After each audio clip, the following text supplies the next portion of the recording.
Na-check ko dito sa may talyer, Mekaniko. mekaniko, sinisingil ako, 10.5. 10.5. 10.5 po. Sabi ko, wag mo muna, kaya pinahatak ko na lang sa barangay.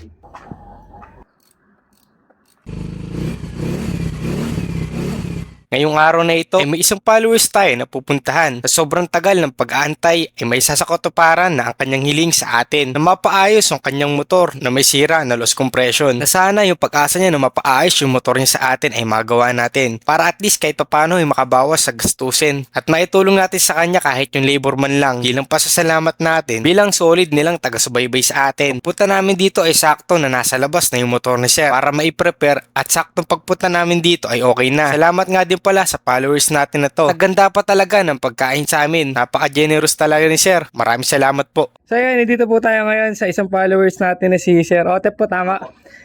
Sir, anong mission na itong motor na to? Di po, loss compression po eh. Ah, Bali, pag ano ko rito, malambot na to, tapos wala na. Na-check ko dito sa may talyer, mekaniko, sinisingil ako, 10.5. 10.5. 10.5 po.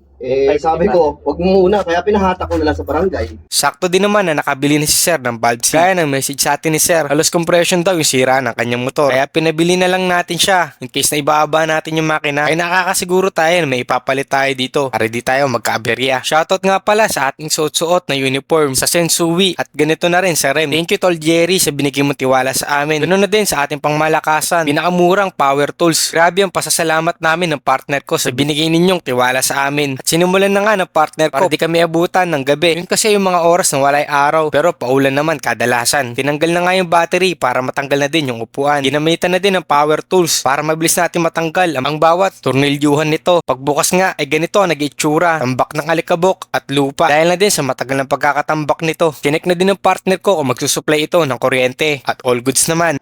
Sir Otep, thank you po. Thank you po sa kape. Oh ha, may pakape pa talaga. Solid! Malambot. Loss compression talaga yung motor ni boss. Nakakamay. Dapat yan. Pag inikot ko yan, lumalaban ang gumaganyan. Medyo matigas. Matigas talaga. Ngayon, hindi. Tanggal na din itong tornilyuhan sa baba para matanggal na din natin yung tambutso. Paggugot nga nito, ganito yung nag-itsura ng gasket dahil sa pagkaunat nito at ito ipapalitan natin mamaya. Tinanggal na din natin itong tornilyuhan para maalis itong head cover. Medyo hindi na ako magiging technical para sa mga bagay na ito dahil alam ko naman na merong mangilan-gilan na sumusubaybay sa atin ng mekaniko at nakakaintindi sa motor. At di naman kami nagmamagaling ng partner ko. Gusto lang namin ma-share ang mga bagay na nalalaman namin para makatulong sa deserving ng mga tao. Pagbukas namin ay okay pa naman at di pa masyadong madumi at makarbon. Kutob namin ng partner ko ay nabuksan na ito bago pa mapunta sa followers natin dahil second owner siya ng motor na ito. Syempre bago natin ito baklasin ay unahin lagi natin na i-timing ito dahil kung mataon ay sasakit lalo yung ulo natin. Ganun na din sa may-ari ng motor na to. Tinanggal na din itong cam gear. Konting share ko lang sa inyo. Sa totoo lang, habang ginagawa namin itong mga bagay na to ay nabuo ang simpleng pangarap namin ng partner ko na magkaroon kami ng shop at isang araw ay makompleto ang lahat ng pyesa na ginagamit namin sa pag-ayos ng motor. Para ang purpose noon ay marami pa tayong matulungan na kahit sa simpleng pagtulong natin ay makapagbigay tayo ng saya sa ibang tao. At dahil nga naiwan yung flat screw na mahaba ng partner ko ay gumawa na lang siya ng DIY para maikot na lang natin itong nasa tensioner. Tanggal nga nitong cylinder head, ito naging resulta. Kita na kagad namin kung saan yung problema dahil meron nitong singaw.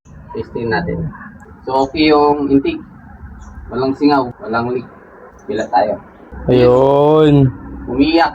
So, itagas. Tutok mo ron.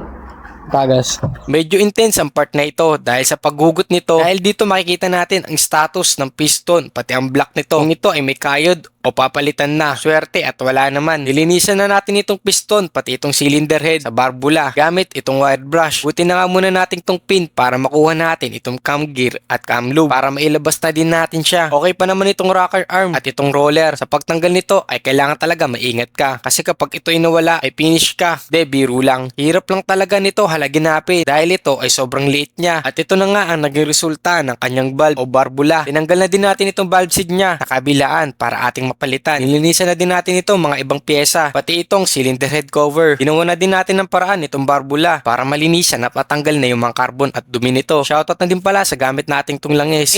Baka speed metal yan. Pagkatapos nga malinisan, ikinabit na din itong bagong valve seal at ikinabit na din itong lahat na tinanggal natin kanina. Nakabit na natin yung barbula. Valve spring retainer saka valve lock. Titistingin na natin. Kanina, nakikita nyo kanina, binuhusan natin ng tubig. Mayroong Itagas, may leak. tagas. O, ilalagyan natin parehas.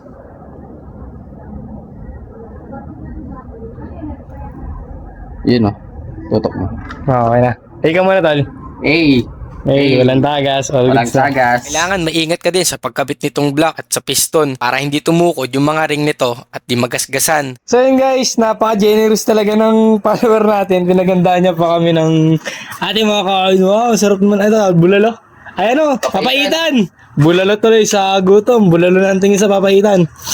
Eh, Hey! Passion Custom, maraming salamat. At ayun, syempre, food trip muna tayo. Nung bumaba na nga yung kinain namin, at ayun, bira na kagad kami ng partner ko. Kinabit na nga itong cam gear, at syempre, kailangan na din natin i-timing ito. Pati na rin itong tornilyuhan nito, para matesting na din natin yan. Nanggal na nga din itong gulong sa likuran, para mapahinginan nito ni Sir Otep sa vulcanizing shop. Kailangan na din natin tignan kung may compression nito. At ito, all goods naman. Kinabit na nga itong spark plug nito. Pagkatapos, kinabit na din itong mga socket, at nilagyan na din ng battery, para ma-drain na natin yung natitirang gas. At tuwing bubuksan mo yung motor ko sa magre-release ito ng gas. At nirefillan na din natin ito ng bago. Ano pa inaantay natin? I-start na yan.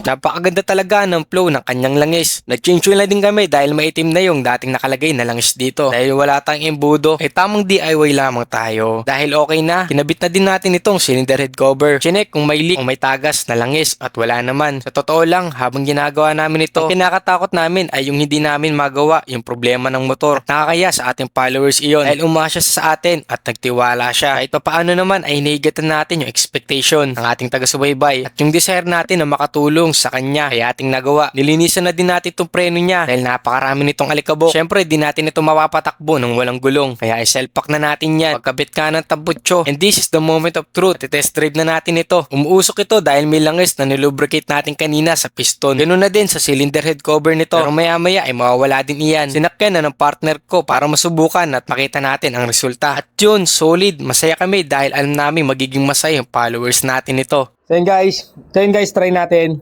Get all, try. Try natin. On mo. Padyak mo natin, padyak. Padyak mo na. Padyak. Hey! One click! Try naman natin patayin. Dito naman. Post start. Post start natin. Start. Try natin bumaba. Hey! Ano ba ito? Wala! Maraming salamat at sa pagsuporta at pagsubaybay ninyo sa ating page at sa lahat na nagme-message sa atin para sa kanilang motor ay ini-schedule po natin ito dahil napakarami ng ating nakapending na video. Ganun na din sa ating build series. Pero huwag kayong mag-alala, lahat kayo ay aming seservisyohan. Hanggang dito na lang, syempre, ka muna.